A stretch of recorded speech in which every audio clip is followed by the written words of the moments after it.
Hi guys, welcome to Top GK Facts. Today we will learn about CAA, the Citizenship Amendment Act or CAA, which grant Indian citizenship to non-Muslim including Hindu, Sikh, Jain, Buddhist, Parsi and Christian migrants from Pakistan, Afghanistan and Bangladesh has been notified by the Home Minister. The law, which was passed in the 2019. This law is for those who arrived in India before 2014. March 12, 2024, the notification of Citizenship Amendment Act CAA 2019 rules, delayed by over 4 years, enforces CAA in the entire country. Criteria to acquire Indian citizenship. First one is by birth in India. जैसे कि 1950 से लेके 1987 तक आपका birth India में हुआ है और आपके पेरेंट्स के पास दूसरे कंट्री का सिटीजनशिप है तो आपको इंडिया का सिटीजनशिप मिल जाएगा। 1987 से लेके 2004 तक अगर आपका बर्थ हुआ है इंडिया में और आपके दोनों में से एक पेरेंट्स भी अगर इंडिया का सिटीजनशिप है तो आपको भी इंडिया का नागरिक माना जाएगा। और 2004 के बाद आपके दोनों पेरेंट्स भारत के नागरिक होने चाहिए, नहीं तो एक पेरेंट्स भारत के नागरिक होना चाहिए और दूसरे इलीगल इमिग्रेंट नहीं होना चाहिए। Second one is by decent. ये मतलब आपके पेरेंट्स के पास अगर सिटीजनशिप रहेगा तो आपको भी मिल जाएगा।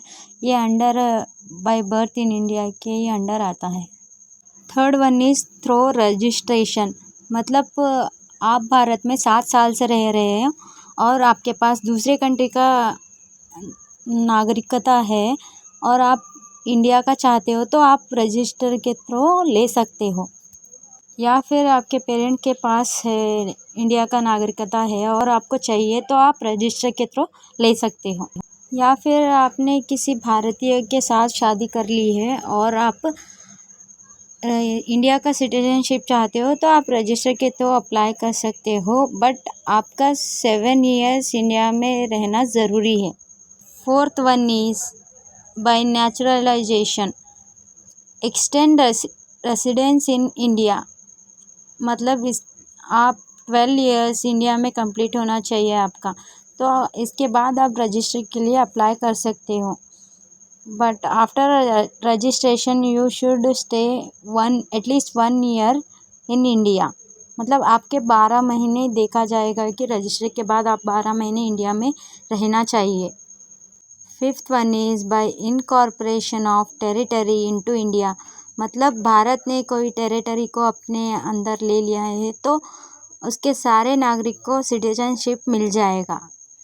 मतलब ऐसे तरीके हैं जिससे आप सिटीजनशिप पा सकते हैं। Citizenship amendment act 2019 it was pass by the parliament of India on 11 दिसंबर 2019। मतलब 11 दिसंबर 2019 को पास किया गया था। It amended the Citizenship Act 1955. It provides a accelerated pathway to Indian citizenship for persecuted religion minority from Afghanistan, Bangladesh and Pakistan. अभी जो मैंने आपको rules बताया है वो सभी कंट्री से आने वाले लोगों को लागू होता है, but CAA is for only 3 countries like Afghanistan, Bangladesh और पाकिस्तान। इन देशों से कौन आता है उनके लिए ही लागू होता है।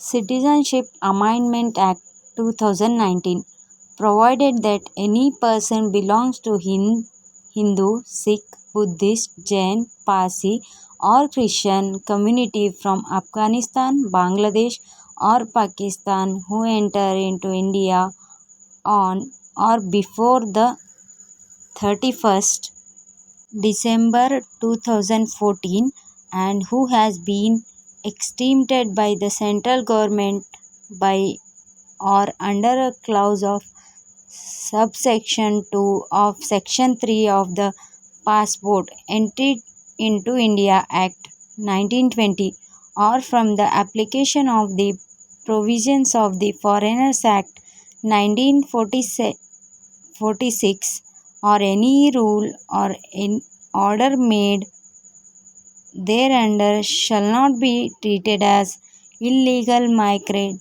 from the purpose of this act. मतलब सीएए की तरफ से अफ़गानिस्तान, बांग्लादेश और पाकिस्तान जो इन 3 कंट्रियों से आते हैं उनके लिए ही सिटीजनशिप अवेलेबल होगा.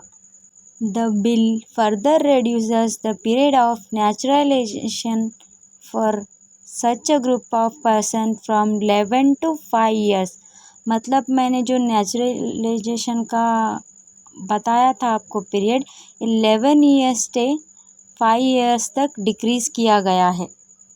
Must have faced religious persecution in their home country. He or she have an knowledge of language specified in the 8th schedule of the constitution. मतलब 8th शेड्यूल में संविधान के 8th शेड्यूल में जो languages है उसका knowledge आपको होना चाहिए. Muslims are not eligible under the CA regardless of any persecution they may have faced. मतलब मुस्लिम्स को सीएए की तरफ से सिटीजनशिप नहीं मिल पाएगा. It is not for a Muslim. CAA process. The regulations are prepared and an online portal is already set up for the entire process, which will be conducted digitally. And second one, applicants will need to disclose the year of their entry into